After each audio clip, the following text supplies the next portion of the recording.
Hello बालक, कैसे हैं आप लोग। उम्मीद करता हूँ मजे में होगे, जम के पढ़ाई कर रहे होगे। मैं भी बहुत मजे में हूँ। आपने प्रीवियस सेशन को देखा होगा, नहीं देखा है तो देखो बालक। सेकंड चैप्टर उसमें हमने कंप्लीट कर लिया था और दो सेशंस आपके हो चुके हैं अभी तक, चैप्टर 1 एंड चैप्टर 2। तीन चैप्टर्स बाकी हैं एसएम के, राइट। और you have schedule of FM already with you. Once we are done with SM we are going to start with FM. तो आज हम इस सेशन में चैप्टर 3 को कंप्लीट करने जा रहे हैं। कंप्लीट करने जा रहे हैं मतलब पूरे चैप्टर को हम कवर करने जा रहे हैं, कोई कॉन्सेप्ट में नहीं छोड़ने जा रहे। तो we are going to cover entire chapter. Speed थोड़ी ज़्यादा होगी, जाहिर सी बात है, ये मैराथन रिवीजन है और वन शॉट में हमें पूरा चैप्टर करना है। तो we are going to have a higher speed respectively. चलो स्टार्ट करते हैं, बिना समय गवाए हुए सीधा मुद्दे पे आते हैं, है ना। आप तो जानते हैं कि यहाँ टाइम का बहुत वैल्यू है। हम बात कर रहे हैं चैप्टर 3 की, right. Chapter 3 is basically internal environmental analysis. हमें दैट एनवायरमेंट के दो पार्ट होते हैं, दो कंपोनेंट्स कह सकते हो, पार्ट्स कह सकते हो, टाइप कह सकते हो। One is internal and one is external. Internal जो विद इन द बिजनेस की बात थी, एक्सटर्नल में बाहर जाते थे। उसमें दो कैटेगरी हमने रखा था, एक इमीडिएट एनवायरमेंट था और एक ब्रॉडर एनवायरमेंट था। That was our chapter number 2। Now in this chapter our focus will be on internal environment. तो मैं आपको एक रिमाइंडर दूं, हमने एनवायरमेंट को दो पार्ट में बांटा था, इंटरनल एंड एक्सटर्नल, और एक्सटर्नल को दो पार्ट में बांटा था, micro and macro. Now in this chapter we are going to cover the internal environment. आपको याद होगा जब हम इंटरनल को एनालाइज करते हैं, सो that is for strengths and weaknesses.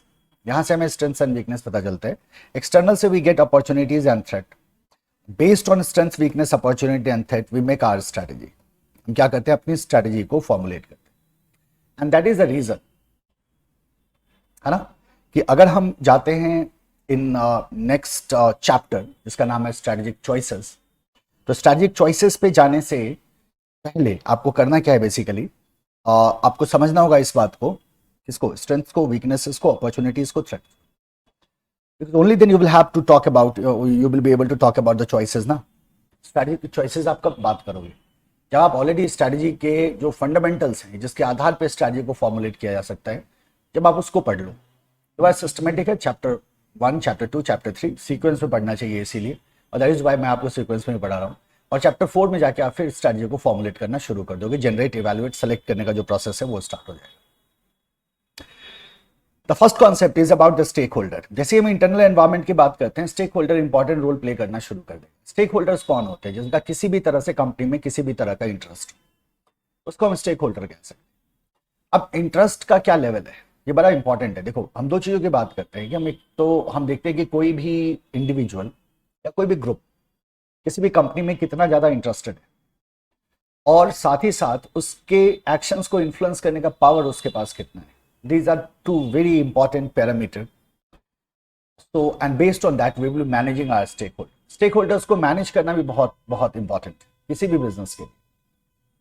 तो जो पहला फैक्टर हम इंटरनल एनवायरनमेंट में स्टडी करते हैं, that is about stakeholders. And जो टॉपिक है आपका, दैट इज अंडरस्टैंडिंग की स्टेक होल्डर्स। इस टॉपिक को ट्रिपल स्टार करके रखना है हमें। इसमें हम एक मैट्रिक्स पढ़ेंगे जो हमारे एग्जाम के लिए इंपॉर्टेंट हो सकता है।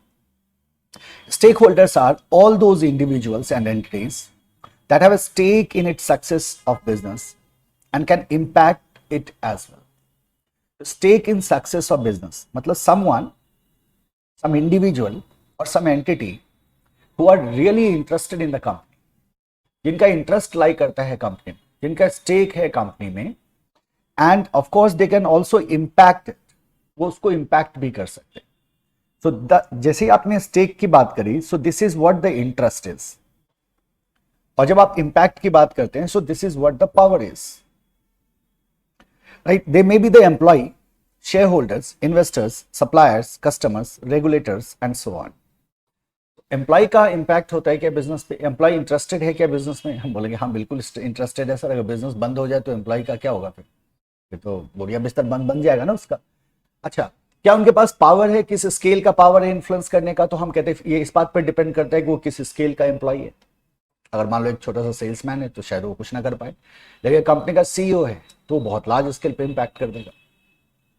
Then we talk about the shareholders. Shareholders का impact होता है क्या, तो हम कहते हैं all actions being taken in organization is basically for shareholders. Certainly they will impact and they have very high level of interest in the company. Investors का हम बोलेंगे हाँ, इनका भी क्या होगा, इंटरेस्ट भी होगा और इम्पैक्ट करने की भी ताकत रखते हैं। Same for supplier, customer, regulator and so on.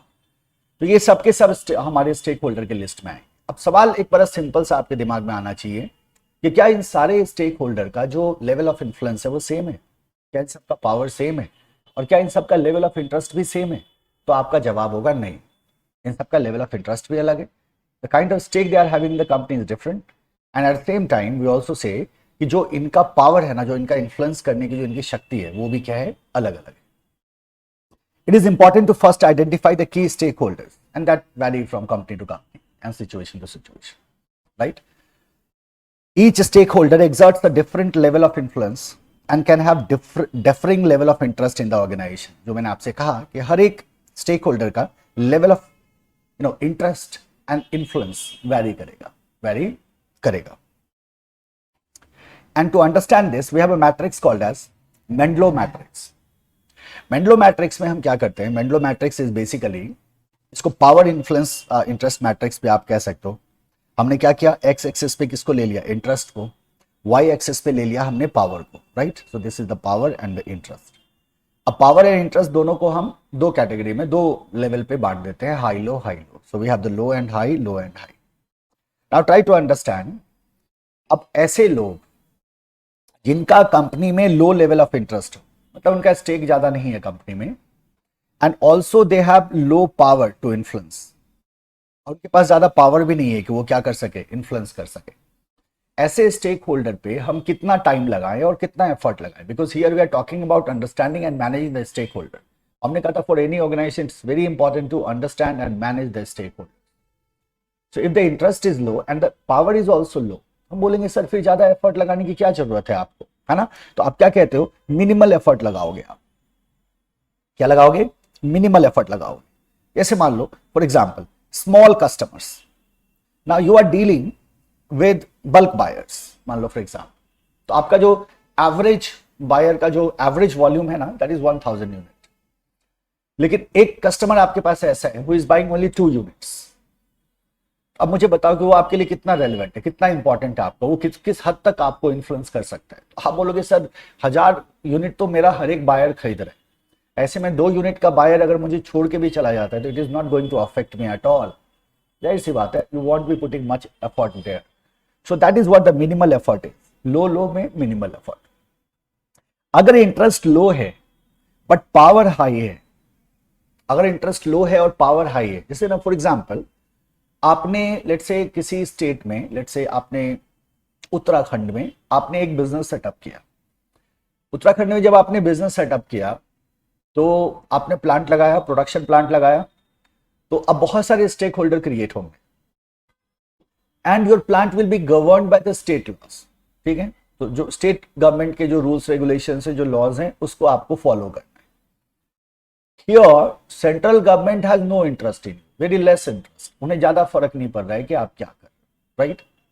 But जरा सोचो, अगर आप सीरियस वायलेशंस स्टार्ट कर देते हैं या आपके फैक्ट्री में लेट्स से टेररिस्ट एक्टिविटीज शुरू हो जाती है, या आपके फैक्ट्री से बहुत लार्ज स्केल पे नुकसान होने लगता है एनवायरमेंट का, तो इज इट पॉसिबल, या आप टैक्स इवेड करते हैं मान लो किसी तरह से, जो सेंट्रल के पावर में आता है, तो देन क्या ऐसा हो सकता है कि सेंट्रल गवर्नमेंट इंटरेस्ट लेना शुरू कर दे आप में?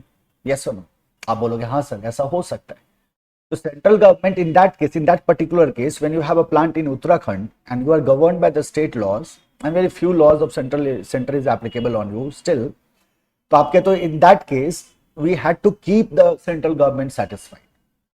उन्हें हमें मिनिमल एफर्ट में नहीं रखना, हमें उन्हें कीप सेटिस्फाइड में रखना होगा, because we know that they have huge power and they can exercise their power, though they don't have interest in us, है ना? तो बहुत ज्यादा इंटरेस्ट नहीं है उनका हमारे बिजनेस में, बहुत ज्यादा स्टेक नहीं है उनका, लेकिन उनके पास पावर है एंड दे मे इन्फ्लुएंस अस। तो ऐसे में क्या करते हैं, हम कहते हैं सर कीप सेटिस्फाइड। उन्हें क्या करना है, सेटिस्फाई रखना है, उन्हें रेलेवेंट इंफॉर्मेशन दो, उन्हें सेटिस्फाई रखो। थर्ड बॉक्स पे चलो। अब अगर लेवल ऑफ इंटरेस्ट बहुत हाई हो, ठीक है, लेवल ऑफ इंटरेस्ट अगर बहुत हाई हो लेकिन पावर बहुत लो हो, लेवल ऑफ इंटरेस्ट बहुत हाई है बट पावर बहुत लो है। जैसे देखो आपने उत्तराखंड में प्लांट लगाया, तो एनवायरमेंट प्रोटेक्शनिस्ट ग्रुप जो है ना, राइट, वो आपके खिलाफ मान लो या आपसे क्वेश्चंस करते हैं क्या भाई आपने जो प्लांट लगाया इसमें कितने पेड़ काटे, कितना एनवायरमेंट को डैमेज किया and so on. Do they have any direct power to exercise on the company? No. आपको गवर्नमेंट ने जमीन दी थी, उस जमीन पे आपने कंस्ट्रक्शन किया, आपको परमिट है, आपके पास लाइसेंस है, you can do your production, still the environmentalist are asking you the questions, still the media is asking you the question, media वाले आके आपसे पूछते हैं।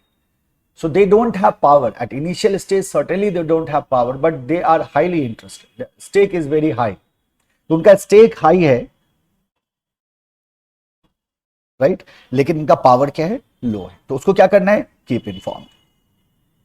इनको क्या करना है? Keep informed. Correct? Now let's go to the key player. अब ये last cell है आपका। अगर interest भी high हो और power भी high हो, जैसे आपके तो आपकी कंपनी का सीईओ, आपके इन्वेस्टर्स, आपके शेयर होल्डर्स, इनका इंटरेस्ट भी हाई है और इनका पावर भी हाई है, तो certainly you will have to provide them all essential information and we have to keep, because they are what, they are the key players. तो इस तरह से आपके 4 सेल बनते हैं और 4 सेल में आप क्या कर सकते हैं, डिफरेंट इंडिविजुअल्स को, एंटिटीज को, ग्रुप्स को डिवाइड कर सकते हैं and then you can frame your strategy. और एक बात मैं और बता दूं कि सिचुएशन टू सिचुएशन में ना पार्टी मूव करेगा, है ना। अब इसको पकड़ के मत बैठ जाना कि सर ने जो एग्जांपल जहां बताया उसको वही होगा हमेशा हर एक सिचुएशन में, इट्स नॉट लाइक दैट। क्योंकि एक बात और आपको याद रखना है कि जो पावर है ना और जो इंटरेस्ट है ये बदलता भी है, ये चेंज भी होता है, राइट। और जब ये चेंज होता है तो फिर उस कंडीशन में जो पार्टी है वो एक सेल से दूसरे सेल में मूव भी करता है। मतलब एक ही क्वाड्रेंट में कोई इंडिविजुअल या एंटिटी रहे ये जरूरी नहीं है, ये डिपेंड करता है उनका लेवल ऑफ इंटरेस्ट क्या है और उनका लेवल ऑफ इन्फ्लुएंस क्या है। अगर वो चेंज होगा तो पार्टी क्वाड्रेंट भी चेंज करेगा। तो हम कंपनी के स्टेक होल्डर्स को क्या करते हैं, इन 4 सेल में प्लेस करते हैं और फिर हम डिसाइड करते हैं कि किसको हम किस तरह से मैनेज करें। ठीक है, कैसे मैनेज करें, we will see that. Mendelow's matrix, Mendelow's stakeholder matrix is a simple framework to help manage key stakeholders. As I told you, also known as the stakeholder analysis matrix and the power interest matrix. इसको आप power interest matrix भी कहते हैं because on x axis you have the interest, on y axis you have the power. तो आप इसको power interest matrix भी कहते हैं और आप इसको stakeholder analysis matrix भी कहते हैं because with the help of this matrix you do the stakeholder analysis. ये मेंडेलोज मैट्रिक्स के नाम से भी आ सकता है, ये स्टेक होल्डर एनालिसिस मैट्रिक्स के नाम से भी आपसे पूछा जा सकता है, या पावर इंटरेस्ट मैट्रिक्स के नाम से भी आपसे पूछा जा सकता है। Mendelow's suggest that one should analyse stakeholder groups based on power and interest. Stakeholder group को आपको पावर और इंटरेस्ट के आधार पर एनालाइज करना चाहिए। The ability to influence organisation strategy और resource is power, that ability to influence is power, and how interested they are in the organization succeeding, organization के succeed करने में उनका कितना इंटरेस्ट है, what are their stake, that is basically your what interest। और इसी power and interest के आधार पे हमने कितने क्लास में बांट दिया था, इनको 4 क्वाड्रेंट्स में हमने डिवाइड कर दिया था, है ना। देखते पहले कीप सेटिस्फाइड, पहला सेल था ऊपर वाला, है ना, लो हाई वाला, कीप सेटिस्फाइड। तो यहां पावर क्या था, हाई था, बट इंटरेस्ट क्या था, लो था। So less interested people but are having high power. जैसे हमने एग्जांपल लिया था गवर्नमेंट का, सेंट्रल गवर्नमेंट का, right. Now in some cases customers also, याद करो मिनिमम एफर्ट में हमने स्मॉल कस्टमर्स को रखा, बट कस्टमर्स में also be placed in keep satisfied category. Banks, from there you get the loan. So these are certain examples of, you know, high power and less interested people. Keep them satisfied.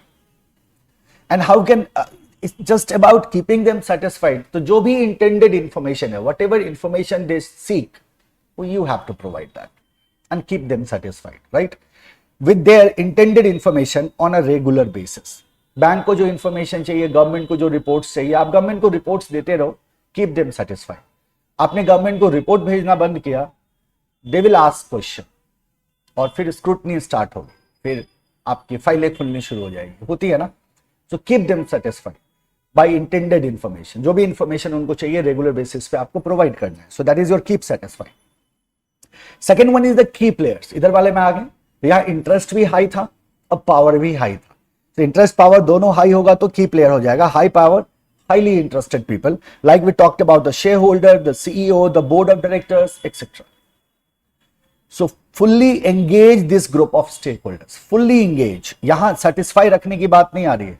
You will have to fully engage them, making the greatest efforts to satisfy them. Take their advice, build actions, and keep them informed with all information on a regular basis.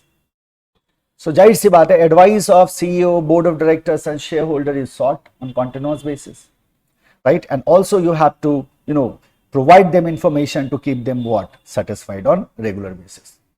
So this is called as key player. आप बोलोगे key player are having high power, high influence. So organization need to make extra effort to make them or to keep them satisfied. The organization will seeking advices from them, and all relevant, all information should be available to them. तीसरा आते हैं low priority stake holders. जब हम low priority की बात करते हैं, इसका मतलब क्या हो गया कि इसका मतलब हो गया कि जब दोनों चीजें लो हो जाए तो उनको हम लो प्रायोरिटी पे रखेंगे, जिसका मिनिमल एफर्ट.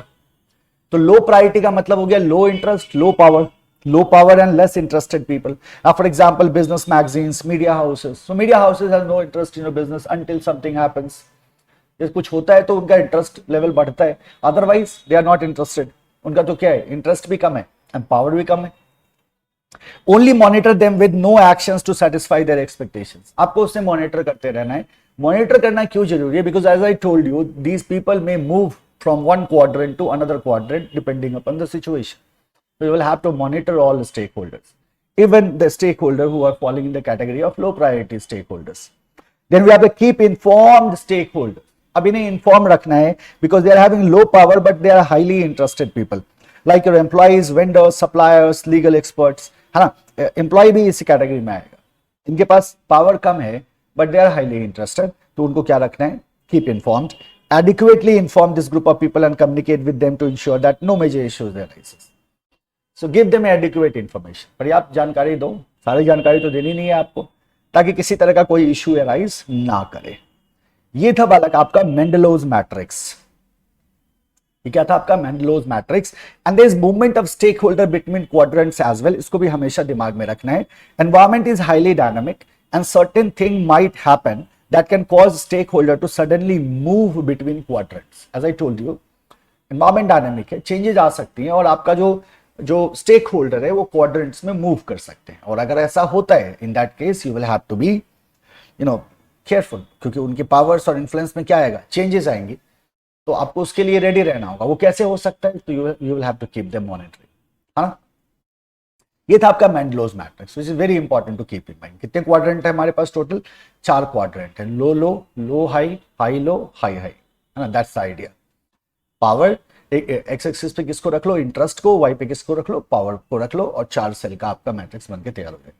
मैट्रिक्स को ही लर्न करना, मैट्रिक्स को ही दिमाग में रखना, फिर ही अपने आप आपका कवर हो जाएगा, जैसा आपने अभी देखा. Let's talk about the strategic drivers. Strategic drivers. The strategic drivers consider what differentiate an organization from its competitors. ठीक है. सेकेंड पर आप देखना, it involves analysis of the key markets in which the organization operates, as well as its key customers, the products and the services it provides, the channels in which products or services are delivered, and the organization's competitive advantage. So when we analyze the strategic drivers, so basically we will be analyzing, certain strategic drivers, you can say that, like industry and markets, customers, product and services, and channels. तो ये 4 key strategic drivers आपके पास होते हैं. Key strategic drivers of an organization include how many? 4. Channel से recently question आया था, individual question. Product से भी अभी रिसेंटली क्वेश्चन आ चुका है, तो कुछ खास यहां करने को हमारे पास है नहीं. बट ऐसा है नहीं है कि रिसेंटली आया था तो अब नहीं आएगा. वो तो आपको जब मैं फाइनल लिस्ट दूंगा उसमें आपको पता चलेगा. जो पहला की स्ट्रेटेजिक ड्राइवर है that we have to analyse is the industry and the market. And when we study the key strategic driver we see that how we are different from others. जब आप market place को study करोगे तो you will be seeing different industry and market को जब आप analyse करोगे तो you will be able to ascertain your position accordingly. The first term is industry, and you know what the industry is. Industry is set of sellers. Industry is made up of sellers. Similar kind of product, same और similar kind of product जो companies बेचती हैं उनको club करके हम बनाते हैं industry. जैसे हमने कहा आईटी इंडस्ट्री में आईटी प्रोडक्ट की कंपनीज होंगी, एफएमसीजी में एफएमसीजी की कंपनीज होंगी, ऑटोमोबाइल में ऑटोमोबाइल की कंपनीज होंगी. So similar companies are group together into industries. पहली बात, व्हाट इज इंडस्ट्री? तो आप कहते हो set of sellers who are selling same और similar product in the market. That's the first thing. How you group the companies in an industry? तो आपने क्या कहा? सेम और similar product. So industry grouping is based on the primary product that a company makes or sell. तो company जो primary product बना रही है उस प्राइमरी प्रोडक्ट के आधार पे उन्हें क्या किया जाता है? क्लब किया जाता है ना. जैसे हमने कहा आईटी कंपनी है तो आईटी प्रोडक्ट बना रही है, तो लाइकवाइज एफएमसीजी में है तो एफएमसीजी से related there may be certain verticals, right, but same और सिमिलर प्रोडक्ट बनाएगा तो उसको हम एक ग्रुप में डालेंगे और उसको हम क्या कहते हैं? Basically industry. हर एक इंडस्ट्री का अपना नेचर होता है, हर एक इंडस्ट्री के अपने इकोनॉमिक इंडिकेटर्स होते हैं, हर एक इंडस्ट्री का की सक्सेस फैक्टर्स होता है, हर एक इंडस्ट्री में कंपटीशन का सिचुएशन अलग अलग होता है, राइट. तो हर एक इंडस्ट्री का अपना एक डिस्टिंक्ट कैरेक्टरिस्टिक्स आप कह सकते हैं, एक सिस्टम आप कह सकते हैं that exist. Second is the market. What is market? Market is nothing but set of buyers. Set of buyers को मार्केट कहते हैं, राइट. अब आपको ध्यान में रखना है, देखो यहां क्या लिखा है? Market is defined as the sum total of all the buyers and sellers in an area और region under consideration. Now when you define a market as a region और some geography, then that is called as geographical market. So this definition is technically of geographical market and used for market as well. इसमें कोई बुराई नहीं है, but आपको ध्यान में ये रखना है कि market simply refers to set of buyers. ठीक है. When a market is defined by geography, मतलब जगह से जब इसको डिफाइन किया जाता है, जैसे आपने दिल्ली में कहा Connaught Place as a market, तो you are defining market by a place. When you define market by a place, it is called as geographical market or marketplace. Is market the same for all businesses? No. सभी businesses का market same नहीं होता. Each business will have its distinct market. आप याद करो, मैंने आपको पहले भी बताया था previous sessions में, no company can be best. सो हर एक बिजनेस यूनिकनेस अचीव करना चाहता है किसी न किसी सेंस में, और हर एक बिजनेस पर्टिकुलर नीड को एड्रेस करने के लिए प्रोडक्ट्स बनाता है. तो हर एक बिजनेस का मार्केट जो होता है सेम नहीं होता. Each business has its own set of customers, that is market, and more so each product within a product has its own market as well. और हर एक प्रोडक्ट का भी अपना मार्केट हो सकता है इन अ पर्टिकुलर बिजनेस. तो अगर आपसे पूछा जाए कि क्या एक इंडस्ट्री के सारे बिजनेसेस का मार्केट सेम होता है, तो आप क्या जवाब दोगे? नहीं, नहीं होता है ना. हमने कहा कार में बहुत सारी कार है, क्या सबका मार्केट सेम है क्या? नहीं. ये डिपेंड करता है कि किसकी क्या पेइंग कैपेसिटी, क्या कौन कितना अफोर्ड कर सकता है, किसका क्या टेस्ट है, किसकी क्या प्रेफरेंसेस है कस्टमर्स की, इस पे डिपेंड करेगा. तो जाहिर सी बात है सबके अपने अपने मार्केट है, right. This what we have to analyse, analysing industry and market. So now you have to understand कि आपके कॉम्पिटिटर्स कौन है ना. Who are your direct indirect competitors, and you have to understand their strategies, ताकि आप ये ascertain कर सको कि what is your position in the industry. आप अपने पोजीशन को तो समझना चाहोगे. For that purpose we have a technique called as strategic group mapping. Short में अपन इसको SGM कहकर बुला लें, चलेगा. स्ट्रेटेजिक ग्रुप मैपिंग में क्या होता है? We form strategic groups, and how we do that? बड़ा सिंपल सा प्रोसेस है.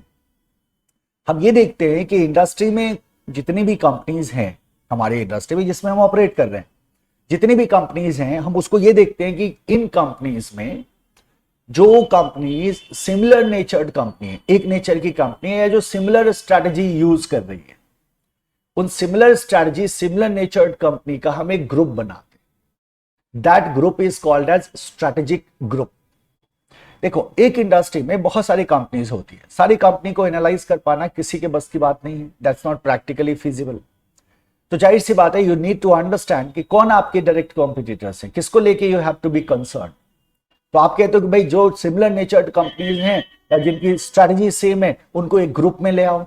उसको आप कहते हैं स्ट्रेटेजिक ग्रुप, तो आपका फोकस एरिया फिर डिफाइन हो जाता है। So industry and market analysis में we use this technique called as strategic group mapping, where we form strategic groups and then we can decide our strategy accordingly. तो ये question कई बार exam में आ चुका है, तो डबल स्टार करके हम इसको भी रखेंगे, रिसेंटली भी आया हुआ है। Industry and market analysis is extremely important to identify one's position as compare to the competitors. You have to see your position as against the competitors who can be of equal size and value, or bigger in size and value, or even smaller in size and newer.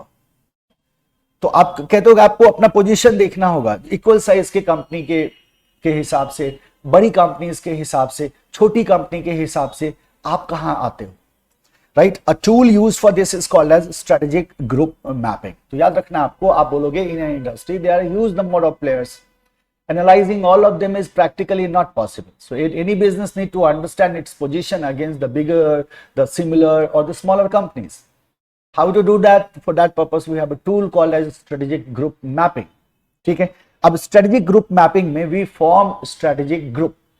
क्या होता है strategic group? तो हमने कहा कि similar नेचर्ड के company को, similar nature के कंपनी को या ऐसी कंपनीज को जिनकी सिमिलर स्ट्रैटेजीज हैं, उनको हम एक ग्रुप में डालते हैं और उसे हम स्ट्रैटेजिक ग्रुप बुलाते हैं।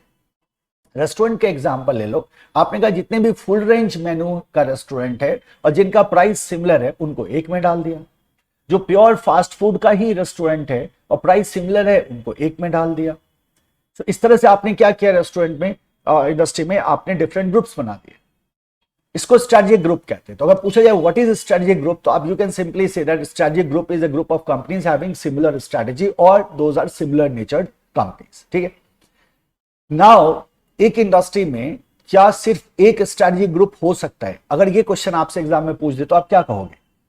तो आप कहोगे कि हाँ, एक इंडस्ट्री में सिर्फ एक स्ट्रैटेजिक ग्रुप हो सकता है, प्रोवाइडेड उस इंडस्ट्री के सारी कंपनी की स्ट्रैटेजी सेम हो। तो आप हमें मना नहीं करना, क्योंकि हो सकता है ना कि सबकी स्ट्रैटेजी सेम हो। अब आप बोलोगे sir this is not practical, that's okay, but हो तो सकता है ना। तो अगर आपसे पूछा जाए कि क्या एक इंडस्ट्री में सिर्फ एक ही स्ट्रैटेजी ग्रुप हो सकता है, तो आप बोलोगे हाँ हो सकता है, राइट। लेकिन कंडीशन ये होगा कि सबकी स्ट्रैटेजी सेम होगी। क्या एक इंडस्ट्री में एक से ज्यादा स्ट्रैटेजी ग्रुप हो सकता है? हम कहते हैं हाँ, यूजुअली यही होता है कि एक इंडस्ट्री में एक से ज्यादा स्ट्रैटेजी ग्रुप्स भी हो सकते हैं। So a strategic group consists of those rival firms which have similar competitive approaches and positions in the market. Similar position है, similar approaches हैं, उनको ग्रुप करके हम strategic group बनाते हैं। An industry contains only one strategic group. कब? When all sellers pursue essentially identical strategies. अगर सारे सेलर की स्ट्रैटेजी सेम है तो एक ही तो ग्रुप बनेगा। At the other extreme, there are as many as group as there are competitors. अगर हर एक राइवल अपनी अपनी स्ट्रैटेजी को फॉलो कर रहा है और सारी कंपनीज की स्ट्रैटेजी एक दूसरे से बिल्कुल अलग है, तो जितनी कंपनी है उतने ग्रुप बन जाएंगे। और अगर सबकी स्ट्रैटेजी सेम है तो सबको मिला के एक ग्रुप बन जाएगा। ठीक है। Now we have the process of making strategic group या डूइंग स्ट्रैटेजिक ग्रुप मैपिंग। तो बड़ी सिंपल सी बात है, ध्यान से सुनना। We have the list of the company. ठीक है, हमारी इंडस्ट्री की सारी कंपनी का लिस्ट है। नाउ वी डिसाइड वेरिएबल्स, जिन वेरिएबल्स के आधार पे हम उन कंपनीज को क्लासिफाई करेंगे। क्या हो सकता है वेरिएबल सर? जैसे हमने क्वालिटी की बात कर ली, या हमने डिस्ट्रीब्यूशन की बात कर ली, या हमने फीचर्स की बात कर ली, या हमने प्राइस की बात कर ली। ये सब आपके पैरामीटर्स हो सकते हैं, ये सब वेरिएबल्स हो सकते हैं जिनके आधार पे आप कंपनी को डिवाइड करोगे। तो पहले हम ये देखते हैं कि we have a list of companies, so we identify variables based on which companies can be classified. तो वेरिएबल को आइडेंटिफाई कर लिया। सेकेंड स्टेप में हम क्या करते हैं कि फर्म को उठाया, उसके नेचर, उसके जो वेरिएबल्स है उसके आधार पे देखा ये फर्म मैप पे किधर जाता है। So we get a multi variable map. उस मैप पे उसको प्लॉट कर देते हैं वेरिएबल के अगेंस्ट। मान लो एक्स एक्सिस पे, वाई एक्सिस पे वेरिएबल्स को रखा, बीच में हमने फर्म को प्लॉट कर दिया। फिर हम लिस्ट में देखते हैं कि सिमिलर नेचर्ड की कौन कंपनीज है। तो हम एक एक करके कंपनी उठाते जाते हैं और जो सिमिलर नेचर्ड की कंपनी होती है उनको आसपास हम प्लेस करते हुए चलते हैं। Once it is done, we draw a circle around each group. तो आपका स्ट्रैटेजिक ग्रुप बन के तैयार हो जाता है। यही प्रोसेस है स्ट्रैटेजिक ग्रुप मैपिंग का। So the procedure for constructing a strategic group map and deciding which firm belong in which group is straightforward.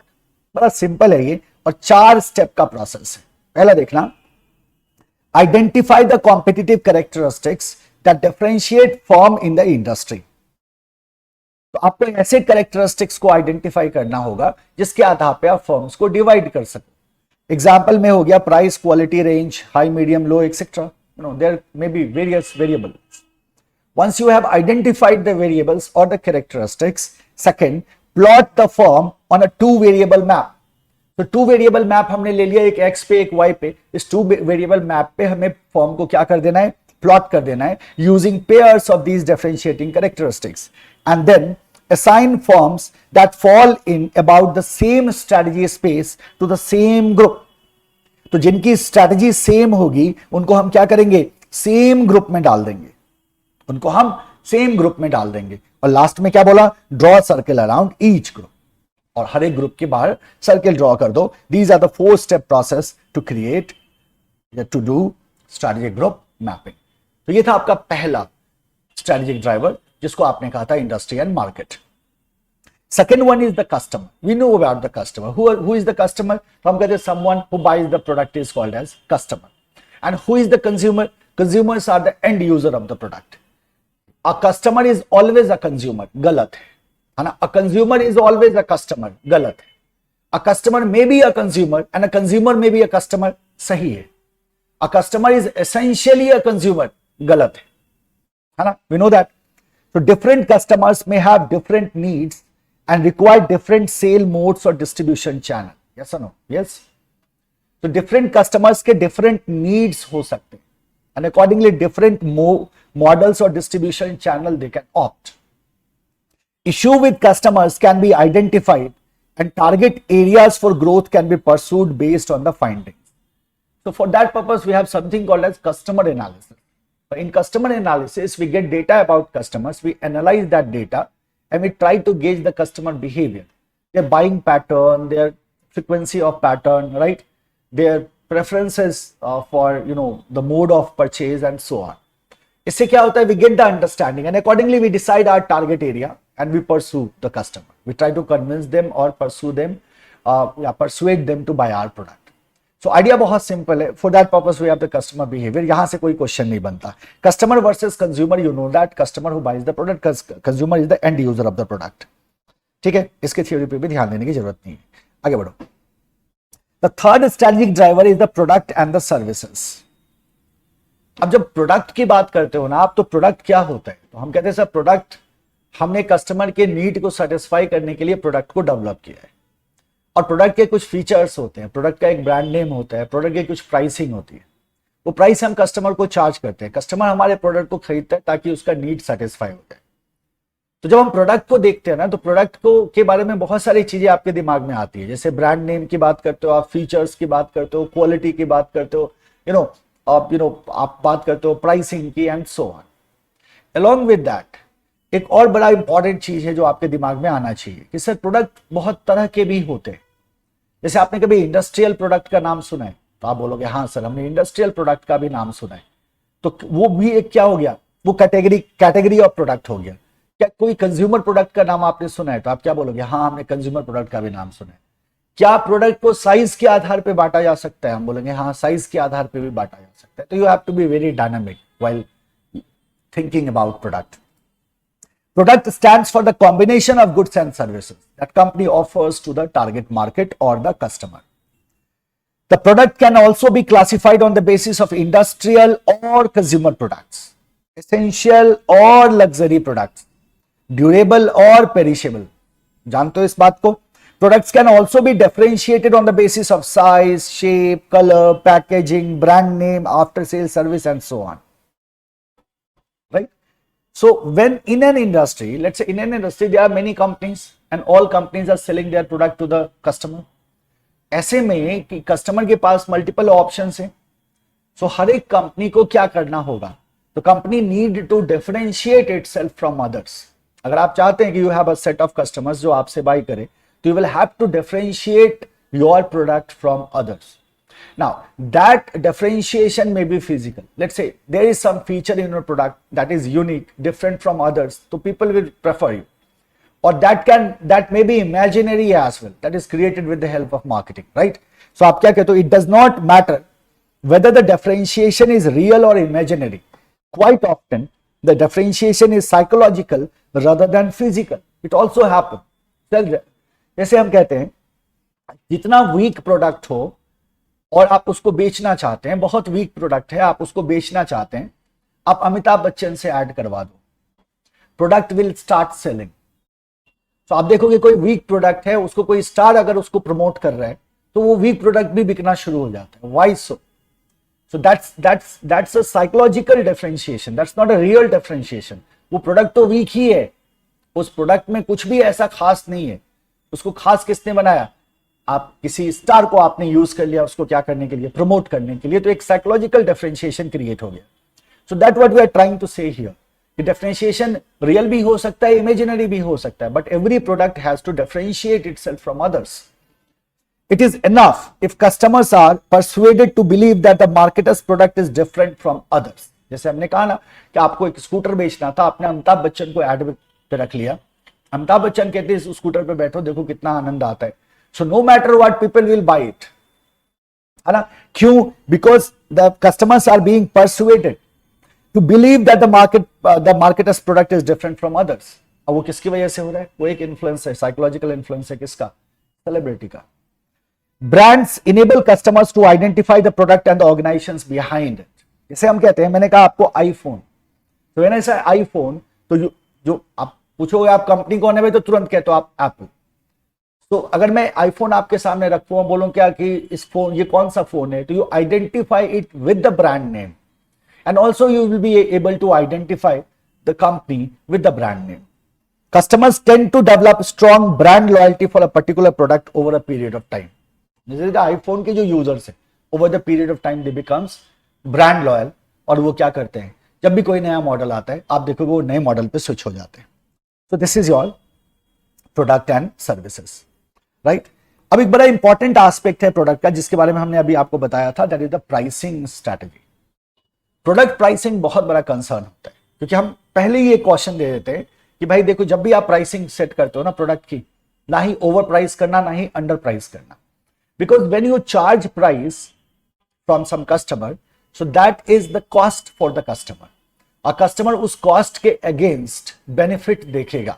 Customer will be doing cost benefit analysis, and the customer finds that the benefit is not enough to cover the cost. तो इसका मतलब आपका product overpriced, और overpriced product फिर नहीं बिकेगा.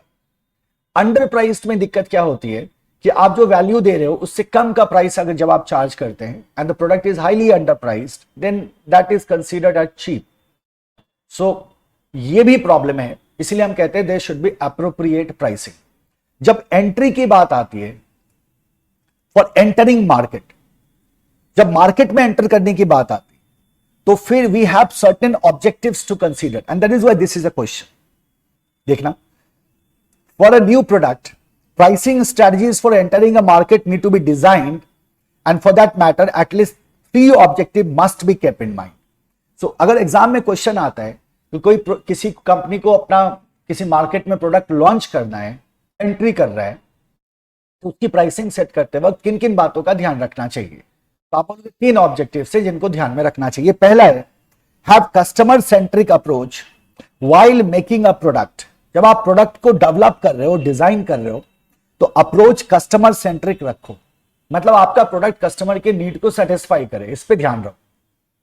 Product sufficient returns, produce sufficient returns through a reasonable margin over cost. तो pricing ऐसा नहीं होना चाहिए that is not creating sufficient return, so फिर तो नुकसान होगा. सो दैट सफिशिएंट रिटर्न आना चाहिए through a reasonable margin over the cost. Cost plus margin is equal to price, so margin should be good. And the last, ऐसा pricing होना चाहिए जो मार्केट शेयर को इंक्रीज करे. अब आप बोलोगे सर 3 ऑब्जेक्टिव देखने को मिल रहा है, क्या अच्छा प्रोडक्ट बनाओ. सबसे पहली बात कस्टमर सेंट्रिक प्रोडक्ट बनाओ. दूसरी बात एक अच्छा मार्जिन रखो कॉस्ट के ऊपर. और तीसरी बात कि आप ऐसा प्राइस रखो जो आपके मार्केट शेयर को बढ़ाए. तो अब मैं आपको 2 बिल्कुल ही उलट एग्जांपल्स बता रहा हूं.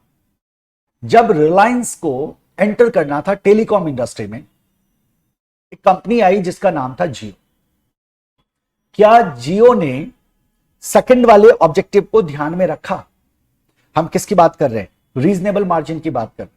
तो क्या जब उन्होंने एंट्री किया तो क्या उन्होंने रीजनेबल मार्जिन को ध्यान में रखा? जवाब है नहीं, उन्होंने फ्री में लॉन्च कर दिया था। दूसरा example, talk about Tesla. Tesla ने जब गाड़ी बनाई, एलन मस्क ने जब गाड़ी बनानी शुरू करी, तो ऑटोमोबाइल इंडस्ट्री में company start with some basic model, right? अब उन्हें ईवी बनाना था and there were lot of companies who were trying to make EV.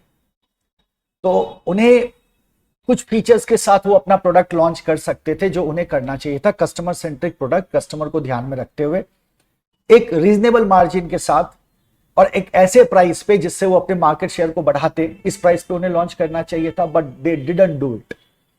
Elon Musk का जो पहला जो मॉडल था roadster, that was highly expensive, है ना, फुल्ली लोडेड विद फीचर्स। उसने बोला सारा फीचर डालो और बहुत महंगे प्राइस में बेचो तो भी लोग खरीदेंगे। Now what happened here? Are we talking about the reasonable margin now? No. तो अब यहां उन्होंने क्या किया? ह्यूज मार्जिन चार्ज किया। तो ये रूल ऑफ थंब, जब हम थ्री ऑब्जेक्टिव की बात करते हैं ना, there are different business cases जहां आप देखोगे इससे अलग हट के लोगों ने कुछ नया किया और जो उनका कन्विक्शन था that worked and they did great. आप जियो का एग्जांपल देख लो, बिल्कुल फ्री था। आप टेस्ला का एग्जांपल देख लो, ह्यूजली एक्सपेंसिव, राइट? बट हाँ, ये थ्योरेटिकली ये तीन हमारे पास ऑब्जेक्टिव्स होते हैं। कस्टमर सेंट्रिक रखना है, रीजनेबल मार्जिन रखना है और ऐसा प्राइस रखना है जिससे हम अपने मार्केट शेयर को बढ़ा सकें, right? Now let's talk about the marketing strategies. Product को मार्केट करने के लिए we can have several marketing strategy techniques, और इसी को मार्केटिंग स्ट्रेटजीज के नाम से यहां देखने जा रहे, राइट? Let's see this. तो पहला स्ट्रेटजी देखो, सोशल मार्केटिंग, ठीक है? वन बाय वन समझते चलो, और जो ज्यादा इंपॉर्टेंट है, इंडिविजुअली इंपॉर्टेंट है, उसको मैं स्टार्ट करूंगा। What is social marketing, right? जब मान लो किसी तरह का सोशल इशू, जिसे हम कहते हैं Beti Bachao Beti Padhao, that's a kind of social issue, और गवर्नमेंट को लगा कि इसकी अवेयरनेस लोगों में होनी चाहिए, तो फिर उन्होंने कैंपेन चलाया। That campaign is the brilliant example of social marketing. हम कहते हैं where to smoke and where not to smoke. इसका एक अवेयरनेस कैंपेन दिल्ली गवर्नमेंट ने दिल्ली में चलाया, जिसके तहत उन्होंने सभी जगह बोर्ड्स वगैरह लगाए थे और लोगों को इन्फॉर्म करने की कोशिश की थी कि आप कहाँ स्मोक करें, कहाँ ना करें। Now that is the idea behind the social marketing. जब हम किसी तरह के सोशल इशू को, सोशल आइडिया को, सोशल कॉन्सेप्ट को प्रमोट करते हैं, then that is called as social marketing. Simple है। Increase the acceptability of social ideas, cause और a practice among a target group to bring in a social change. जैसे prohibition of smoking की बात करी हमने, जैसे जागो ग्राहक जागो की बात कर लो, राइट? कंज्यूमर फोरम का ऐड है, वो भी चलेगा। जैसे आपने बेटी बचाओ बेटी पढ़ाओ की बात करी, that is also example of social marketing. Now second one is the augmented marketing. Now what is augmented marketing? Augment करने का मतलब क्या होता है? To increase, to add something. तो जब कोर प्रोडक्ट के साथ कुछ एडिशनल इनोवेटिव फीचर्स दिए जाते हैं, then that is called as augmented marketing. जैसे हमने कहा मूवीज ऑन डिमांड, ये जो कॉन्सेप्ट आया, that's a brilliant example of what? Augmented marketing. Additional customer services and benefits that a product can offer besides the core and actual product. तो core product के साथ अगर कुछ एडिशनल सर्विस दिया जाए, कुछ एडिशनल बेनिफिट दिया जाए कस्टमर को, then that is called as augmented marketing. That additional benefit is usually very innovative. That is called as augmented marketing. Number 3 is the direct marketing. जैसा कि नाम से आपको पता चल रहा है, direct marketing, it means you will connect directly with the customer. Direct marketing के केस में आप डायरेक्टली कस्टमर से कनेक्ट करते हैं, so interact directly with the customer. जैसे आप टेलीकॉलिंग की बात करें या टीवी शॉपिंग की बात करें, इन सब में कस्टमर से डायरेक्टली कनेक्ट किया जाता है। So email marketing, telecommuting, catalogue selling etcetera, these are the example of what? Direct marketing. Then there is the relationship marketing, as the name indicate. Business चाहता है कि कस्टमर के साथ उसका क्या हो? एक वैल्यू लेडेड रिलेशनशिप, अच्छा रिलेशनशिप हो। How to maintain that? For that purpose the company will be making lot of efforts, और इसी को आप कहते हैं relationship marketing. The process of creating, maintaining and enhancing strong value laden relationship with customer is basically what? Relationship marketing. जैसे हम कहते हैं लॉन्जेस का फैसिलिटी देना एयरलाइंस के द्वारा। एयरलाइंस डिफरेंट एयरपोर्ट पे अगर लॉन्जेस की फैसिलिटी दे रही है तो क्यों दे रही है? अपने कस्टमर्स को क्या करने के लिए? सेटिस्फाई करने के लिए। That's a kind of what? Relationship marketing initiative. Fifth one is the services marketing. Services हम जानते हैं, सर्विसेज क्या होता है, इंटेंजिबल होता है। Here your tools and effort will change. तो whatever activities you are doing, whatever concept you are applying, whatever tools you are using और techniques are using to market a service, तो services marketing में आप जो भी practices, जो भी tool techniques etcetera आप use कर रहे हैं ना, उन्हीं को कलेक्टिवली सर्विसेज मार्केटिंग कहा जाता है। जैसे उबर की बात करें, अगर हम, वो ट्रांसपोर्टेशन सर्विस देता है हमें, और उबर क्या करता है, ड्राइवर को और कस्टमर को कनेक्ट करने के लिए मोबाइल ऐप के थ्रू क्या करता है, दोनों को कनेक्ट करता है। तो that's a kind of service what the Uber is providing, right. Then we have the person marketing. Can person be marketed, है ना, आप बोलोगे yes, person can also be marketed. आप पीआर फॉर्म्स की बार बार सुनते होंगे, मूवी स्टार्स वगैरह यूज करते हैं टू मेंटेन और चेंज और create their image. Person marketing उसी को कहते हैं। आप स्पोर्ट्स पर्सन की बात कर लो, आप मीडिया पर्सन की बात, they also do the person marketing. आप मूवी स्टार्स की बात कर लो, आप पॉलिटिशियंस की बात कर लो, वो सब क्या करते हैं, पर्सन मार्केटिंग करते हैं, पर्सनल ब्रांड वैल्यू को बढ़ाने के लिए। तो अगर किसी का इमेज क्रिएट करना हो, मेंटेन करना हो या चेंज करना हो, उसके लिए पर्सनल मार्केटिंग को यूज किया जाता है। सो क्रिएट, मेंटेन और change attitude and behaviour towards particular person. So how people are seeing a particular person, लोग पर्टिकुलर आदमी के बारे में क्या सोचते हैं, इसको क्रिएट, मेंटेन या चेंज करने के लिए we use the person marketing. Politician, sports stars, film stars etcetera. Then we have the organisation marketing, is same thing, जैसे पर्सन के लिए वैसे ऑर्गेनाइजेशन के लिए। ऑर्गेनाइजेशन की इमेज को हम क्रिएट करने की बात करते हैं, मेंटेन करने की बात करते हैं और चेंज करने की बात करते हैं towards some target market, target audience. तो लोग किसी कंपनी को किस तरह से देखते हैं, ये आप ऑर्गेनाइजेशन मार्केटिंग के थ्रू मैनेज कर सकते हो। जैसे हम कहते हैं ग्रीन इनिशिएटिव। अब ग्रीन इनिशिएटिव का मतलब कंपनी ने ग्रीन इनिशिएटिव लिया, वो कहते हैं हम किसी भी तरह से एनवायरमेंट को हार्म नहीं कर रहे हैं, इसका मतलब they are improving their image. So create, maintain or change attitude and behavior of target audience towards an organization. Example is green initiative. Then we have place marketing. Place को लेके भी मार्केटिंग करी जा सकती है। जैसे आप कहते हो वाइब्रेंट गुजरात, वाइब्रेंट गुजरात एक सक्सेसफुल मार्केटिंग कैंपेन था, जिसके तहत लोगों का attitude and behaviour towards Gujarat काफी हद तक चेंज हो गया, काफी, राइट। सो जिसे हम कहते हैं incredible India. Incredible India campaign चला बाहर के लोगों को इंडिया का एक दूसरा रूप दिखाने के लिए, बाहर के लोगों को कन्विंस करने के लिए कि वो इंडिया आए, इंडिया घूमे। So incredible India was also a kind of what, place marketing. Involve activities undertaken to create, maintain और change attitude and behaviour towards a particular place, that is your place marketing. Vibrant Gujarat is example. Ninth is the enlightened marketing. What is enlightened marketing? Simple सी philosophy है। ये कहते हैं कि long term में आपका marketing क्या होना चाहिए, परफॉर्म करना चाहिए। And there are 5 principles which are included in this. So it is a marketing philosophy holding that the company marketing should support the best long run performance of the marketing system that is beyond the prevailing mindset. So it is of 5 principles, right? पहला देखो क्या है, customer oriented marketing, innovative marketing, value marketing, sense of mission marketing and the societal marketing. इसको थोड़ा सा ध्यान में रखना है। डव का real beauty camp, that's a kind of sense of mission marketing. ये किस तरह का मार्केटिंग है, ये एग्जांपल, ये सेंस ऑफ मिशन मार्केटिंग है। रियल ब्यूटी कैंपेन में क्या हुआ था कि डव ने कैंपेन चलाया था, जिसमें उन्होंने कहा था, उन्होंने ब्यूटी को रीडिफाइन करने की कोशिश की कि एक्सटर्नल फीचर्स से ब्यूटी डिफाइन नहीं होता, beauty is something which is inside you.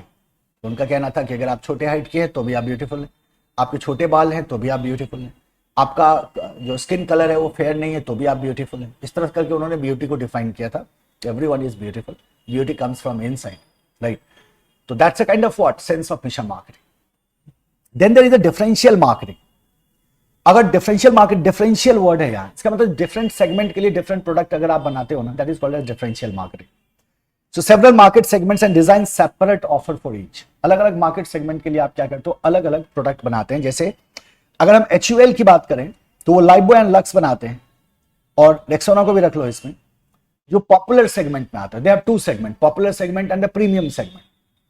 तो इनका लाइफबॉय, लक्स एंड रेक्सोना किस में आता है, पॉपुलर सेगमेंट में। और जब डव की बात करोगे या पियर्स की बात करोगे, that goes into the premium segment. तो प्रीमियम सेगमेंट और पॉपुलर सेगमेंट में प्राइस का डिफरेंस है, क्वालिटी का भी डिफरेंस है। उन्होंने क्या किया, मार्केट को सेगमेंट में बांटा और डिफरेंट सेगमेंट के लिए डिफरेंट प्रोडक्ट बना दिया। इसको कहते हैं differential marketing. Then there is the synchro marketing. अब याद रखना है आपको कि सिंक्रो मार्केटिंग का मतलब समझना है आपको, सीजनल फ्लक्चुएशन से। क्या बोलोगे, सीजनल फ्लक्चुएशन। जब सीजन में फ्लक्चुएशन होता है तो डिमांड फ्लक्चुएट करता है ऑफ सर्टेन प्रोडक्ट। तो हम ऐसे में कैसे मैनेज करें, that is for that purpose we have the synchro marketing. It can synchro marketing can be alter Synchro marketing can be used to find ways to alter the pattern of demand through flexible pricing, promotion and other incentive. Right? आप flexible pricing का इस्तेमाल कर लो, आप other किसी तरह के promotion का इस्तेमाल करो, इंसेंटिव्स का इस्तेमाल कर लो, इनके थ्रू क्या करना, डिमांड को रेगुलेट करना। In the case of what, synchro marketing. जैसे आप कहते हो कि लेट्स से आपने कहा कि सीजन की बात कर, राइट, ठंड का महीना है, तो अब एयर कंडीशनर की सेल ज्यादा नहीं होगी ना, एयर कंडीशनर की सेल गर्मी में ज्यादा होती, तो सीजन की वजह से एयर कंडीशनर का डिमांड गिरा। तो अब आप क्या ऑफर करते हो, बाय इन समर विंटर पे इन समर। आपने एक कैंपेन निकाला, एक ऑफर निकाला कि आप विंटर में खरीदो, ठंड में खरीद लो हमसे एसी, और आप समर में पे करना, गर्मियों में पे करना, ठंड में खरीद लो ना। क्यों आप ऐसा कर रहे हो, ताकि आप अपना डिमांड बढ़ा सको।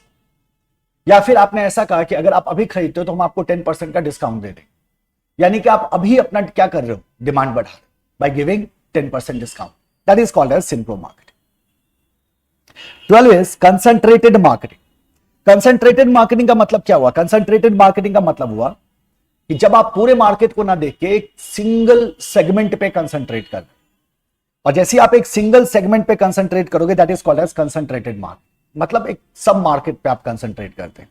Firm goes after a large share of one और few sub markets, that is called as concentrated market. Example Munchkin and infant and toddler company. ये क्या कर रहे हैं, इन्फेंट एंड टॉडलर के लिए क्या कर रहे हैं, गुड्स बना रहे हैं मंचकिन, सो they have concentrated marketing strategy. D marketing, आप जानते हो ना, डी अगर हम किसी चीज के पीछे लगाते हो तो नेगेटिव इंपैक्ट देखने को मिलता है। डी मार्केटिंग का मतलब होता है अपनी ही डिमांड को कम करना। डिमांड को आप एक तरह से कह सकते हैं ट्रांसफर करना, डिस्ट्रॉय नहीं किया जाता है, राइट। ये कैसे हो सकता है, तो जैसे आपने प्राइस बढ़ा दिया, जैसे मूवीज वगैरह की बात करो, बहुत हाउसफुल चलने लगता है, बहुत ओवर क्राउडेड हो जाता है, तो थिएटर वाले क्या करते हैं, प्राइस बढ़ा देते हैं। जैसे ही प्राइस बढ़ेगा, डिमांड क्या हो जाएगा, अपने आप का। So it reduces demand temporarily और permanently. Buses are overloaded in the morning and evening. जैसे बसेस वगैरह में भी हम इसका इस्तेमाल करते हैं। तो these were certain marketing strategy techniques. Next आ जाओ, चैनल्स। चैनल्स का क्या मतलब है, जैसा मैंने बताया कि रिसेंटली एग्जाम में आया था, तो हमारे लिए इतना इंपॉर्टेंट नहीं है। Channels are the distribution system by which an organisation distribute its product और प्रोवाइड्स इट्स सर्विसेज। जैसे ही आपके पास प्रोडक्ट आया, आपने सर्विस आपको डिलीवर करना है, तो आप कैसे इसको डिस्ट्रीब्यूट करोगे। For that purpose you have what, channel. देखना, there are typically 3 channels that should be considered. पहला है सेल्स चैनल, दूसरा प्रोडक्ट चैनल, तीसरा service channel. The first one is the sales channel. Sales channel का क्या मतलब हुआ, suppose you are a manufacturer, you make a product, you have to sell it to the customer. तो product जो manufacturer to customer तक का आपका क्या होगा, आपको you have to create a channel, and that is what the channel of intermediaries. So these are intermediaries involved in selling the product through each channel and ultimately to the end user. इसी को हम sales channel कहते हैं, जिसके through आप cell कर रहे हो अपने गुड्स को किसे, customers. So this is made up of what, intermediaries. The key question is who needs to sell to whom for your product to be sold to your end users. That's what you have to decide. आपने कहा मेरे पास हो सकता है wholesaler हो, मेरे dealer हो, distributor हो, रिटेलर हो, और फिर वो अल्टीमेटली किसके पास जा रहा हो, कस्टमर के पास जा रहे हो। तो आपका सेल्स चैनल क्या है, that you have to decide. ठीक है। Number 2 is the product channel. Product channel का मतलब है कि आपके प्रोडक्ट को फिजिकली कौन हैंडल करेगा, आपके प्रोडक्ट को फिजिकली कौन हैंडल करेगा। एग्जाम्पल देखो जरा क्या कह रहा है, Many fashion designers use agencies to sell their product to retail organization so that consumers can access them. अब रिटेल क्या करेगा, बेचेगा, और डिजाइनर क्या करेगा, बनाएगा। तो बीच में कौन आ गया, एजेंसीज आ गए। एजेंसी ने क्या किया, डिजाइनर के गुड्स को रिटेल चेन को अवेलेबल करा दिया। तो ये सेल्स चैनल है। कौन किसको देगा ताकि वो कस्टमर तक अवेलेबल करा दिया जाए, ये सेल्स चैनल है। लेकिन जब फिजिकली हैंडल करने की बात आएगी गुड्स को, that is your basically what, the product channel. The product channel focuses on the series of intermediaries who physically handle the product on its path from producer to the end user. So producer से end user तक goods जो जाएगा उसको physically जो handle करेगा, that is your product channel. So you have the sales channel, you have the product channel, and then you have the service channel. इसके through क्या करोगे आप? Services deliver करोगे. Service channel refers to the entities that provide necessary service to support the product as it moves through the sales channel and after purchase by the end user. ऐसा हो सकता है ना, कि मैन्युफैक्चरर है, manufacturer ने क्या किया, गुड्स बेचा और सर्विस के लिए किसी और के साथ कॉन्ट्रैक्ट कर रखा है, दैट कंपनी में provide the services. So sales channel refers to entities that provide necessary service to support the product, चाहे वो सेल्स चैनल के थ्रू जा रहा होता है या फिर after the purchase. The service channel is an important consideration for products that are complex in terms of installation और कस्टमर असिस्टेंस. अब जहां इंस्टॉलेशन और कस्टमर असिस्टेंस डिफिकल्ट होगा, है ना, वहां इसको किया जा सकता है. आप देखोगे आज की डेट में अगर आप किसी भी तरह का लेट से फर्नीचर खरीदते हो ऑनलाइन, तो वो आपको कहते हैं कि हम आपको असेंबल करने के लिए कारपेंटर भेज देंगे आपके घर. ऐसा सर्विस चैनल उन्होंने क्या कर रखा है, कारपेंटर से कॉन्ट्रैक्ट करके रखा होगा कि जब भी हमारा गुड्स कहीं डिलीवर होगा तो तुम्हें जाके क्या करना है, असेंबल करना. That is a kind of what, service channel. Correct. Let's move to the next concept, that is resources. Role of resources and capabilities building core competency. So ये जो टॉपिक है ना, बड़ा हॉट टॉपिक है, यहां से questions आते रहते हैं. The core competency, right? So we have to see the role of resources and capabilities in building core competency. Core competency की जब हम बात करते हैं, so that is basically your unique strength. अक्सर एग्जाम में पूछा जाता है, कई बार पूछा जा चुका है, राइट? देखो, सबसे पहले तो ये है कि भाई आपका कॉम्पिटेंस या कोर कॉम्पिटेंसी होता क्या है ना. तो collective learning, must be knowing it. The collective learning in the organisation, specially coordinating diverse production skills and integrating multiple streams of technologies. So हमें सिंपल सा तरीका है हमारे लिए, that we have to keep in mind that core competence is basically collective learning. It's not a single skill or single technology, but it's the integration of skills and technology. Competency का मतलब होता है it's a combination of skills and techniques rather than individual skills or separate techniques. आप individual skills की बात नहीं करते. Here talk about the combination of skills. That is what the competency is. Now let's talk about the core competency. For the core competence, it is characterized to have a combination of skills and techniques. ये आपका competency हुआ. अब यहां से आपको core का mega, which makes the whole organization utilize these several separate individual capabilities. Core competencies cannot be built on one capability or single technology know-how. Instead, it has to be integration of many resources. The optimal way to define core competence is to consider it as sum of 5 to 15 areas of develop expertise. So core competency या competency की जब हम बात करें तो we simply say that it's a 5 to 15 areas of developed expertise, or it is collective learning. It is integration of skills and technology. It's not individual technology or a separate techniques. ये individual technology या separate technique नहीं है, बल्कि combination है इनका. That what the core competency is. एक definition याद रखना है आपको, simple सा, ठीक है. Areas in which core competencies are identified. अब ये एक इंडिविजुअल सवाल बनता है, area in which core competencies are identified. Straight question आता है, आपसे सीधा पूछेगा किन एरियाज में कोर कॉम्पिटेंसी को आइडेंटिफाई किया जा सकता है. Now there are 3 areas in fact as for CK Prahalad and Gary Hamel. पहला है कॉम्पिटिटर डिफरेंशिएशन, दूसरा है कस्टमर वैल्यू, तीसरा है एप्लीकेशन टू अदर मार्केट, है ना, सीसीए कर देना है इसको. So these are the 3 areas in which core competence can be identified. जरा क्विकली देखते हैं इसको. सबसे पहला है कॉम्पिटिटर डिफरेंशिएशन. देखो, we are talking about the core competence, ठीक है. हमने कहा था सर कोर कॉम्पिटेंस जो है ये collective learning, core competence is integration of skills and techniques जो पूरे ऑर्गेनाइजेशन में हम यूटिलाइज कर सकते हैं. अगर मान लो वो कोर कॉम्पिटेंस जिसे आप कोर कॉम्पिटेंस कह रहे हो, अगर वो सारे ऑर्गेनाइजेशन के पास अवेलेबल हो तो क्या वो बेनिफिशियल हो सकता है? नहीं. तो क्या उसको कोर कॉम्पिटेंस कहना सही होगा? नहीं. तो जब आपसे पूछा जाता है area in which core competence can be identified, तो सबसे पहले कहोगे आप डिफरेंशिएशन. है ना, कॉम्पिटिटर डिफरेंशिएशन, मतलब whatever core competence you have, that should be unique. The company can consider having a core competency if the competence is unique and is difficult for competitors to imitate. Imitate का मतलब होता है copy करना, वो unique हो और competitor उसे जल्दी कॉपी ना कर पाए। क्योंकि देखो, अगर यूनिक है लेकिन जल्दी कॉपी हो जाता है तो फिर यूनिकनेस कॉम्प्रोमाइज हो जाएगा, फिर क्या मतलब है उसका। तो competence will be said as core competence when it is unique and it is very difficult to get copied by the competitor. This can provide a company edge over the competitors. It allows the company to provide better products or services to market with no fear that competitors can copy it. क्योंकि हमने पहले ही कह दिया कि that is hard to copy, so you will be able to provide better products in the market. The company has to keep on improving these skills in order to sustain its competitive position. Competence does not necessarily have to exist within one company in order to define as core competence, although all companies operating in the same market would have the equal skill and resources. If one company can perform this significantly better, the company has obtained a core competence. So, जैसे हमने अभी शुरू में समझा था कि हम जब ऑर्गेनाइजेशन की बात करते हैं, है ना, तो हम क्या कहते हैं, ऑर्गेनाइजेशन में रिसोर्सेज होते हैं, तो वो रिसोर्सेज तो सबके पास हैं। अगर किसी इंडस्ट्री में देखो तो टेक्नोलॉजी देखोगे आप, स्किल्स देखोगे आप, देखोगे ऑलमोस्ट सिमिलर है सारी कंपनीज।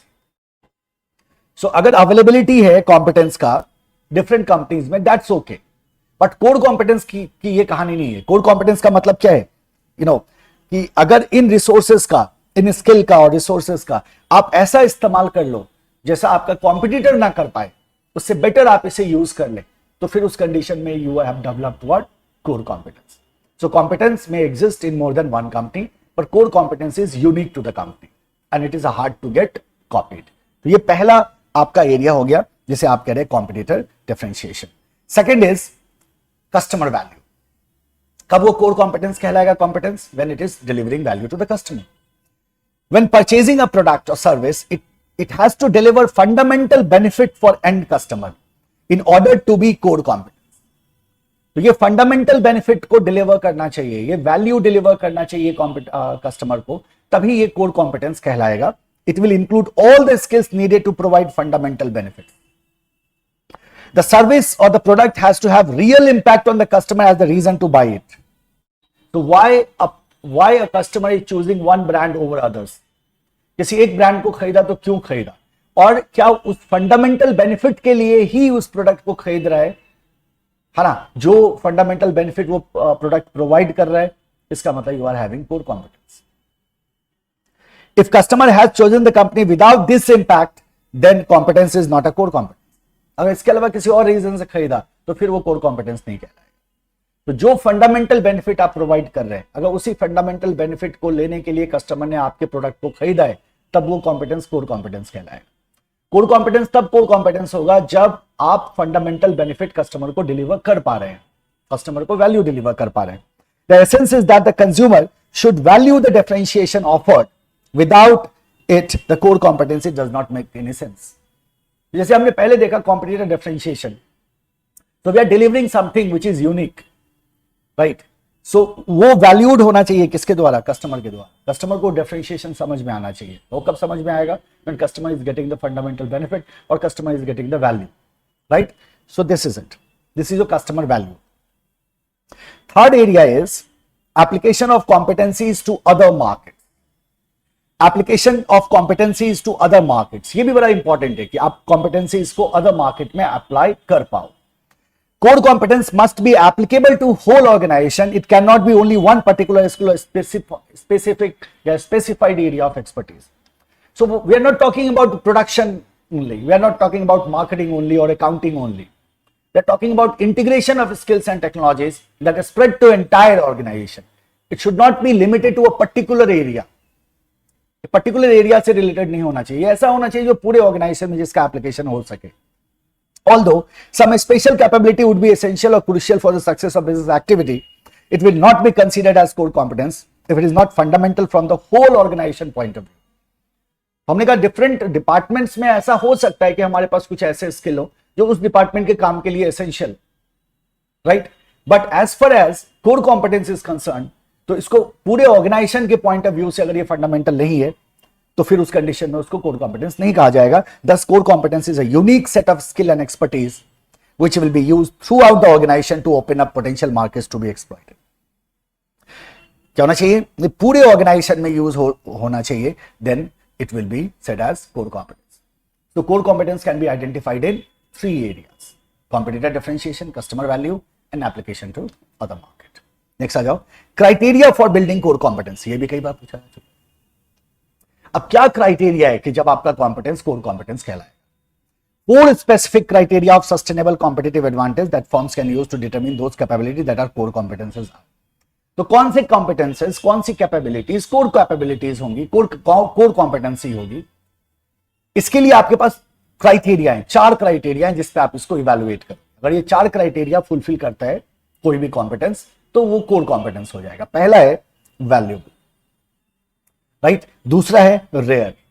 तीसरा कॉस्टली टू इमिटेट. चौथा नॉन सब्स्टिट्यूटेबल. बहुत सिंपल है, नाम से ही आपको पता चल रहा होगा, कुछ खास आपको यहां नहीं करना है. तो these are criteria for building core competence. क्या बोलोगे, कितने क्राइटेरिया है? 4 क्राइटेरिया है फॉर बिल्डिंग कोर कॉम्पिटेंस. इस 4 क्राइटेरिया पे क्वालिफाई होता है कि कोई कॉम्पिटेंस कोर कॉम्पिटेंस है या नहीं. सबसे पहला है वैल्यूएबल. वैल्यूएबल कैपेबिलिटीज कौन सी कैपेबिलिटीज हैं? ऐसी कैपेबिलिटीज जिससे हम कुछ फायदा ले सकें, ऐसी कैपेबिलिटीज जिसके मदद से हम अपॉर्चुनिटी को एक्सप्लॉइट कर सकें. That those capabilities will be valuable capabilities. So valuable capabilities are ones that allow the firm to exploit opportunities or avoid the threat in external environment. A firm created value for customers by effectively using capabilities to exploit opportunities. तो कब आपका competency valuable होगा? When you are able to exploit the opportunity. अगर आप opportunity को realise ही नहीं कर पाते हैं तो फिर वो कैपेबिलिटी तो आपका वैल्यूएबल नहीं होगा. याद करो, जैसे हमने टाटा नैनो के लॉन्च की बात करी थी, तो अगर लो प्रोडक्शन कैपेसिटी नहीं होती, ये ताकत अगर ये कैपेबिलिटी अगर नहीं होती टाटा के पास, तो क्या वो कार लॉन्च कर सकता था टाटा नैनो? जवाब है नहीं. So it should B valuable. Your capability should be valuable, है ना, जो क्या कर सके, अपॉर्चुनिटी को एक्सप्लॉइट कर सके या थ्रेट को अवॉइड कर सके, थ्रेट को से आपको बचाए. Then that will be said as core competency. तो पहला कंडीशन क्या हो गया? वैल्यूएबल. दूसरा रेयर. अब ऐसा ना हो कि ये कोर कॉम्पिटेंस सबके पास है, तो नहीं होगा. यूनिक का कंडीशन हम पहले ही देख चुके हैं. Core competencies are very rare capabilities and very few competitors possess this. कुछ कॉम्पिटिटर के पास ही होगा और ये रेयर होगा. तीसरा कॉस्टली टू इमिटेट. हमने कहा था डिफिकल्ट टू इमिटेट, तो it should be costly to imitate, कि जल्दी कोई उसको कॉपी ना कर पाए. Costly to imitate means such capabilities that competing firms are unable to develop easily. You won't be able to develop easily. आसानी से डेवलप नहीं हो सकता तो कॉपी नहीं होगा. कॉपी नहीं होगा तो आपका एडवांटेज क्या करेगा? सस्टेन करेगा. एंड नॉन सब्स्टिट्यूटेबल मतलब इसको सब्स्टिट्यूट ना किया जा सके. ये जो आप जिसे कोर कॉम्पिटेंस कह रहे हो, इसका कोई सब्स्टिट्यूट अवेलेबल ना हो, वरना दूसरी फर्म्स क्या करेंगी? सब्स्टिट्यूट को एक्वायर कर लेंगी और आपका सस्टेनेबल एडवांटेज क्या होगा? खत्म हो जाएगा. Capabilities that do not have strategic equivalence are non substitutable capability. इन कैपेबिलिटीज का कोई इक्विवेलेंट नहीं होना चाहिए, सब्स्टिट्यूटेबल इक्विवेलेंट नहीं होना चाहिए, वरना फिर आपका सस्टेनेबल कॉम्पिटिटिव एडवांटेज नहीं रहेगा. तो ये 4 क्राइटेरिया हैं. अगर ये 4 क्राइटेरिया पे कोई कैपेबिलिटी खरा उतरता है तो आप कहते हो कि हाँ, इसको हम कोर कॉम्पिटेंसी कह सकते हैं. पहला वैल्यूएबल होना चाहिए, मतलब अपॉर्चुनिटी और थ्रेट को डील करने की ताकत उसमें हमारे को मिलनी चाहिए. दूसरा रेयर होना चाहिए, मतलब सबके पास अवेलेबल ना हो, रेयर हो. तीसरा कॉस्टली हो, मतलब इसको जल्दी कॉपी ना किया जा सके. और चौथा जिसका कोई सब्स्टिट्यूशन अवेलेबल ना हो, नो सब्स्टिट्यूट अवेलेबल. ये थे आपके सारे के सारे एनालिसिस. अब देखो, सेकंड चैप्टर में हमने एक्सटर्नल एनवायरनमेंट एनालिसिस को देखा था और थर्ड चैप्टर में हमने इंटरनल एनालिसिस को देख लिया और हमने कोर कॉम्पिटेंस के टॉपिक को भी उसके साथ कवर किया. नाउ पॉइंट इज कि अब हमें करना क्या होता है? Basically we have to combine our findings. जब हमने इंटरनल को एनालाइज किया था, we get strengths and weaknesses, और जब हमने एक्सटर्नल को एनालाइज किया, we will get opportunities and threat. तो इनको हम जब कंबाइन करते हैं, you know that we get something called as स्वॉट analysis, strength weakness opportunity threat analysis. So आप क्या कहते हो? Combining external and internal analysis, we get the स्वॉट एनालिसिस. तो हमारे पास क्या है? 4 सेल हैं, strength weakness opportunities and threat. Strength क्या होता है? जो पॉजिटिव हो और इंटरनल हो, आपकी कंपनी के अंदर की बात हो और पॉजिटिव हो, वो क्या हो गया? स्ट्रेंथ हो गया. जैसे आप कहते हैं low salary, quick to respond to market changes, light weight and flat hierarchy resulting in quicker decision making. तो ये सब क्या है? आपके स्ट्रेंथ है. जो नेगेटिव हो और इंटरनल हो, वो हो गया वीकनेस, यानी कि आपके कंपनी का इनहेरेंट लिमिटेशन, आपके लिमिटेशंस किसको बताएंगे? वीकनेस को बताएंगे। जैसे आपने कहा existing workload is too high, तो ये आपका वीकनेस हो जाएगा। Missing expertise in some areas, ये आपका वीकनेस हो जाएगा। तो क्या दिखाना है आपको? नेगेटिव हो और इंटरनल हो। अगर पॉजिटिव है और एक्सटर्नल है तब वो अपॉर्चुनिटी हो गया। अगर पॉजिटिव है और एक्सटर्नल है, जैसे आपने क्या कहा, कुछ need to increase market share, मान लो there chance to increase market share, इस तरह का अपॉर्चुनिटी अगर क्रिएट होता है then that is positive and external. और अगर नेगेटिव हो, अगर क्या हो, नेगेटिव हो और एक्सटर्नल हो, नेगेटिव हो और एक्सटर्नल हो, then that is called as threat. जैसे आपने कहा business partner has little loyalty, आपका बिजनेस पार्टनर लॉयल नहीं है। Large competitors get majority of market share and so on. Substitute की एंट्री या न्यू एंट्रेंट का आना, सब्स्टिट्यूट प्रोडक्ट का threat, there are lot of threats that can be there. तो हमने क्या कहा, स्ट्रेंथ्स वीकनेसेस ये कहां से आता है? इंटरनल से। अपॉर्चुनिटी थ्रेट या कहां से आता है? एक्सटर्नल से। सबको कंबाइन कर देते हैं, we get something called as स्वॉट एनालिसिस। ठीक है, काफी है, एक नजर देखना। इससे आपसे ना पूछेगा ना आपको बताना है। स्ट्रेंथ, वीकनेस, अपॉर्चुनिटी थ्रेट का डेफिनेशन पूछा है, आपको लिख के आना होगा, दैट यू ऑलरेडी नो। क्या बोलोगे? Inherent capability is strength, inherent limitation is weakness, favorable condition is opportunity, unfavorable condition is threat. That's the definition. Examples are very simple. Next आइए, sustainability of competitive advantage. Now this is also very important. ये भी कई बार पूछा जा चुका है, triple star automatically हो गया, देख लो आप इसको। Characteristics of resources and capabilities. हालांकि ये बहुत रिसेंटली पूछा गया, हमारे अटेम्प्ट में नहीं आएगा, फाइनल लिस्ट में हम इसको फिल्टर आउट करेंगे, बट अभी फिलहाल ध्यान से देख लो।